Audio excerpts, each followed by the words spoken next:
takot, ano dili takot.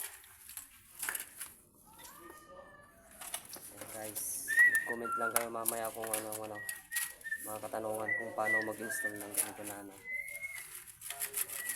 aluminum glass. At sasagutin kayo ni Brian, the great expert. Yan guys, tingnan nyo kung paano kumalaw. Yan. Naglabas ng 4 na toks. Alam nyo tao. Anong pangalan, anong tawag dyan, Lods? Kinakain ko to. Anong tawag dyan? Screw. Screw. Tapos yung kulay orange. Pungkan. Pungkan yan. Orange eh.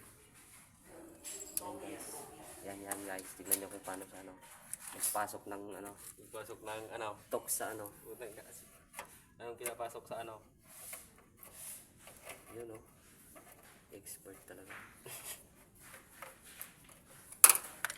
Ganun lang guys. Ganun lang guys ang manray.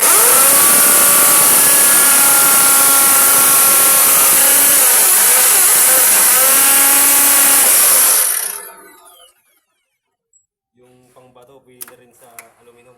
Na yung kano kagaling.